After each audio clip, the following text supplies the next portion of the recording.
મારા વાલા વિદ્યાર્થી મિત્રો, કેમ છો તમે બધા? મજામાં છો? મિત્રો, મારી આશા અને પ્રાર્થના છે કે તમે બધા ક્ષેમ કુશળ તંદુરસ્ત હશો. હું નેલ્સન્સ હાઈસ્કૂલ ઉત્તમનગર, હું ગુજરાતી વિષયના શિક્ષિકા બોલું છું. તો આજે આપણે અલંકાર વિશે શીખવાના છે. તો અલંકાર એટલે અભિવ્યક્તિ. અલંકાર એટલે અભિવ્યક્તિ. સીધા સાદા શબ્દોમાં જો આપણે સમજીએ તો આભૂષણ. આભૂષણ એટલે ઘરેણાં. જેમ સ્ત્રી તૈયાર થાય અને અલગ અલગ ઘરેણાં પહેરે, એમ ભાષાને સચોટ રજૂઆત અને અસરકારક બનાવવા માટે ભાષાની જે અભિવ્યક્તિને આપણે ઉપયોગ કરીએ છીએ તે અલંકાર એટલે કે અભિવ્યક્તિ, તેને અલંકાર કહેવાય છે. તો રજૂઆતને સચોટ અને અસરકારક બનાવવા માટે ભાષાની જે અભિવ્યક્તિને આપણે ઉપયોગમાં લઈએ તે અભિવ્યક્તિ એટલે અલંકાર. તો અલંકાર વિશે આપણે વિસ્તૃતથી શીખીએ. તો ભાષાના મુખ્ય બે પાસા છે. ભાષાના તો મુખ્ય ધ્વનિ શ્રેણી અને અર્થ. તો આપણે આ બંનેમાં આવી કોઈ વિશેષતા સાધીને અભિવ્યક્તિને વધુ અસરકારક, વધુ સચોટ બનાવી શકીએ છીએ. તો ભાષાના મુખ્ય બે પાસા છે. ભાષાની વાત કરું છું, ભાષાના. હવે અલંકારમાં આપણે આ ધ્વનિ શ્રેણીનો અને અર્થનો ઉપયોગ તો કરીએ જ છીએ, કારણ કે આપણે ભાષા બોલીએ છીએ. તો ભાષામાં એ ધ્વનિ શ્રેણી અને અર્થનો ઉપયોગ એ કરીએ ત્યારે વિશેષતા સાધીને અભિવ્યક્તિને વધુ આકર્ષક અને વધુ સચોટ બનાવી શકીએ છીએ. હવે અલંકારના બે પ્રકાર છે.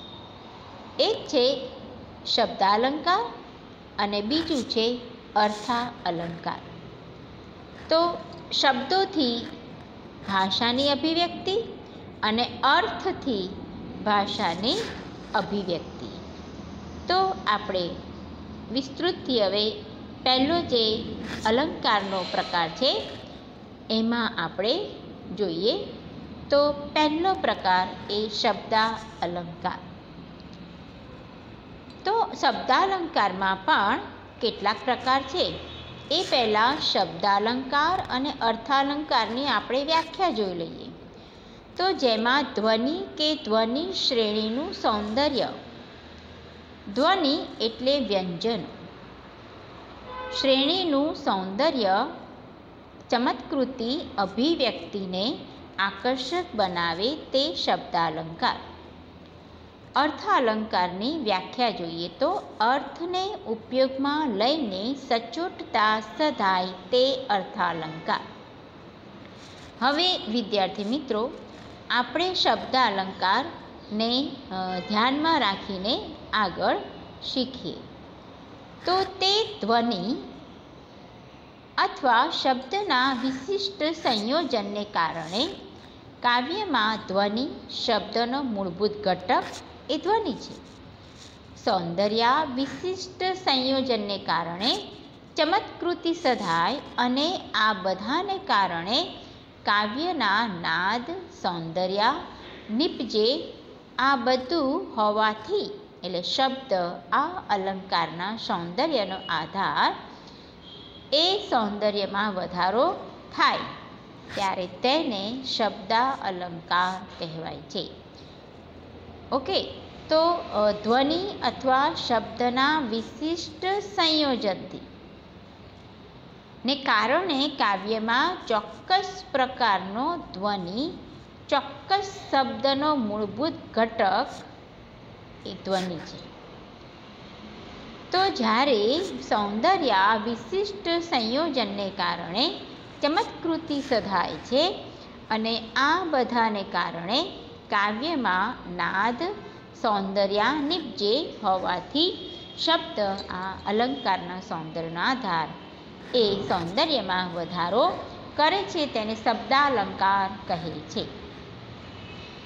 મિત્રો, પંક્તિમાં એક શબ્દને સ્થાને અન્ય શબ્દો પ્રયુજતા તેનું સૌંદર્ય હણાઈ જાય છે. તો શબ્દાલંકારના જે કેટલાક પ્રકાર આપણને આપ્યા છે, તો એ પહેલો પ્રકાર છે વર્ણાનુપ્રાસ. મિત્રો, અલંકારના બે પ્રકાર, શબ્દાલંકાર અને અર્થાલંકાર. શબ્દાલંકારમાં પણ હવે આપણે એના જે પેટા ટોપિક જોઈએ છે, પેટા જે વિભાગ છે એ તરફ જઈએ છીએ. તો વર્ણાનુપ્રાસ. ઓકે, તો વર્ણાનુપ્રાસમાં કોઈ પણ કાવ્યમાં ધ્વનિ સૌંદર્ય.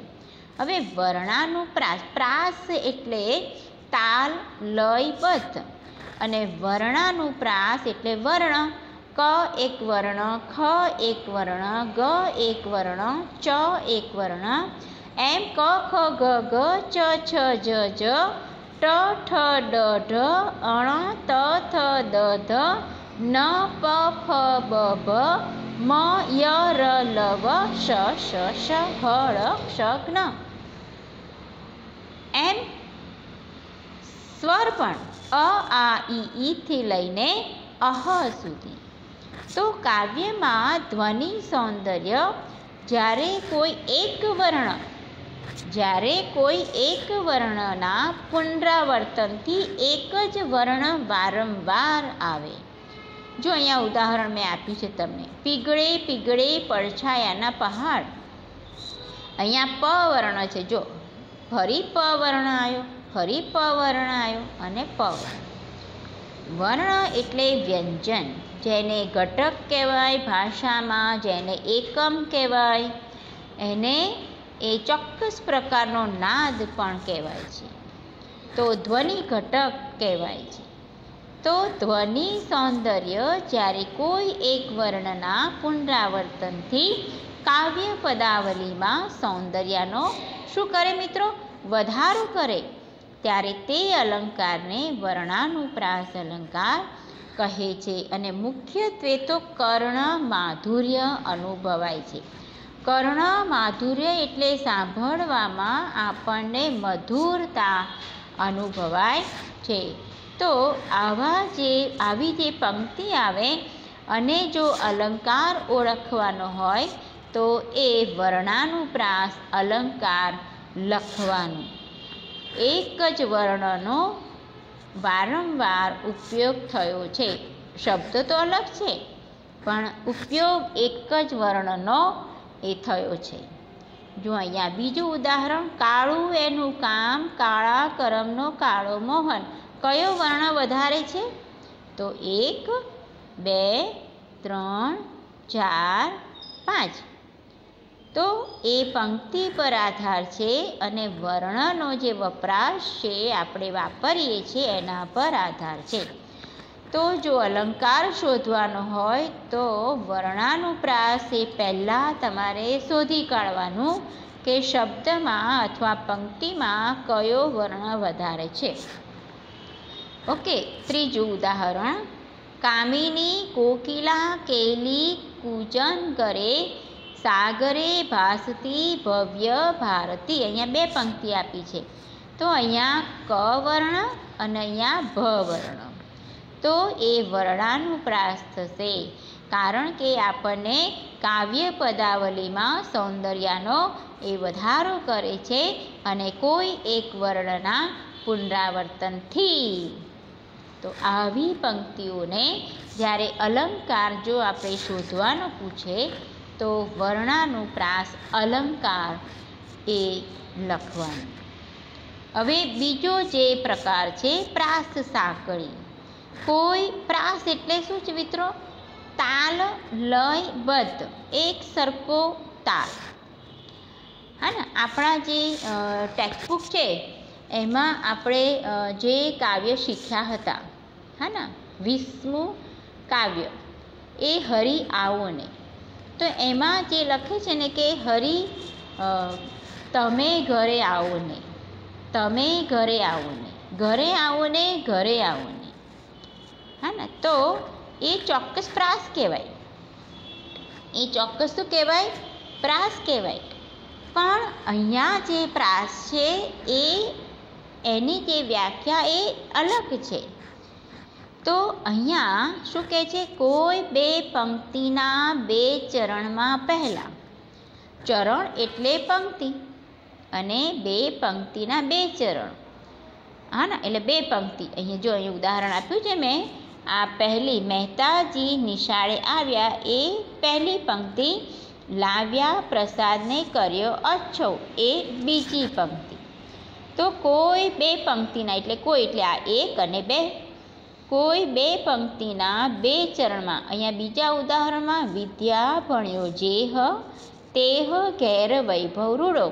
તો અહીંયા પણ બે પંક્તિ. તો કોઈ બે પંક્તિના બે ચરણમાં, બે ચરણમાં એટલે પહેલું ચરણ અને બીજું. કોમા છે અલ્પવિરામ એની પહેલાં એ પહેલો ચરણ અને અલ્પવિરામ પછીની પંક્તિ એ બીજું ચરણ. ઓકે, તો બે પંક્તિના બે ચરણમાં એટલે અલ્પવિરામ પહેલાં જે છે એ પંક્તિ એ પહેલા ચરણ અને અલ્પવિરામ પછી એ બીજો ચરણ. એટલે પહેલી પંક્તિનો છેલ્લો શબ્દ અને બીજી પંક્તિનો પહેલો શબ્દ એ કેવો હોય? પ્રાસ સરખો હોય, તાલ, લય, બદ્ધ, એનું જે ઉચ્ચારણ છે સરખું હોય. જો આવ્યા, લાવ્યા, જે હ તે હ. સમજ પડી વિદ્યાર્થી મિત્રો? હા, જો તમે ધ્યાન આપશો તો ચોક્કસ સમજમાં આવશે. ફરી જોઈએ. કોઈ બે પંક્તિના બે ચરણમાં પહેલા ચરણનો અંતિમ શબ્દ. તો આ પહેલા ચરણમાં ત્રણ શબ્દો છે, મહેતાજી, નિશાળે અને આવ્યા. તો આ અંતિમ શબ્દ અને બીજા ચરણનો પ્રથમ શબ્દ. તો બીજું ચરણ આ છે, એમાં કેટલા શબ્દો છે? 1, 2, 3 અને 4 શબ્દ છે. તો એ બીજી પંક્તિનો પ્રથમ શબ્દ. તો આ પહેલી પંક્તિનો અંતિમ શબ્દ અને બીજી પંક્તિનો પ્રથમ શબ્દ એ કેવો હોય? પ્રાસ ધરાવતા હોય. એટલે કે ઉચ્ચારણ એ થોડોક સરખો છે. આવ્યા ને લાવ્યા. અર્થમાં નથી જવાનું, આપણે પ્રાસમાં જવાનું છે. એનું ઉચ્ચારણ એ સરખો છે. ત્યારે આવી જે પંક્તિ હોય અને અલંકાર ઓળખવાનું હોય ત્યારે તેને પ્રાસ અલંકાર, પ્રાસ સાંકળી અલંકાર કહેવાય છે. ઓકે, ફરી જોઈએ. વિદ્યા ભણ્યો જેહ. તો અહીંયા જેહ તેહ ઘેર વૈભવ રૂડો. તો શબ્દ અલંકારમાં આ બે પ્રકાર છે, વર્ણાનુપ્રાસ અને પ્રાસ સાંકળી. હવે આગળ વિદ્યાર્થી મિત્રો, આગળ અર્થાલંકાર તરફ આપણે જઈએ.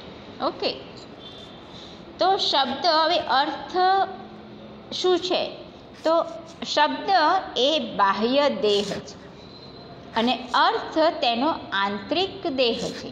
આપણે શબ્દ બોલીએ છીએ ને, તો એ શબ્દ એનો બાહ્ય શરીર છે શબ્દનો, અર્થનો, અને અર્થ જે છે એ એનો આંતરિક દેહ છે. એટલે શબ્દ અને એનો અર્થ.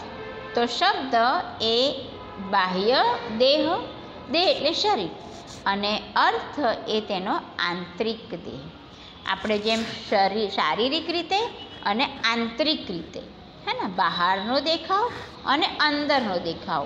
એટલે બહારથી કેવા છે તે અને હૃદયથી આપણે કેવા છે તે, એ અર્થમાં એ સમજણ પડે માટે મેં ઉદાહરણ આપ્યું છે. પણ ભાષામાં જે શબ્દ છે એ બાહ્ય દેહ છે અને એનો જે અર્થ છે એ તેનો આંતરિક દેહ છે. તો શબ્દ એ બાહ્ય દેહ છે, અર્થ દ્વારા ચમત્કૃતિ સધાય છે. એટલે હોવાથી એ જ અર્થ આ અલંકારનો આધાર કાવ્યના સૌંદર્યમાં વધારો થાય ત્યારે તેને અર્થાલંકાર કહે છે. તો મિત્રો, અર્થનો અન્ય શબ્દ પ્રયોજાય તો સૌંદર્યને હાનિ પહોંચતી નથી. તો ઉપમેય, ઉપમાન અને સાધારણ ધર્મ મહત્ત્વના જે પારિભાષિક શબ્દો છે. કવિ અથવા સર્જક જે બાબત વિશે વાત કરવા માંગે છે, જે વસ્તુને અન્ય સાથે સરખાવે છે, તેને ઉપમેય કહેવાય. કવિ અથવા સર્જક જે બાબતને આધારે વાત કરવા માંગે છે, ઉપમેયને જે વસ્તુ કે બાબત સાથે સાંકળે છે, તેને ઉપમાન કહે છે. સાધારણ ધર્મ ઉપમેય અને ઉપમાન વચ્ચે રહેલા સમાન ગુણ, ક્રિયા, સ્વભાવ, પ્રકૃતિ વગેરે બાબતને સાધારણ ધર્મ કહેવાય છે. આ સર્વસામાન્ય આ અલંકારમાં એ આવે છે. માટે મહત્ત્વના પારિભાષિક શબ્દો તમારી સમક્ષ મેં દર્શાવ્યા.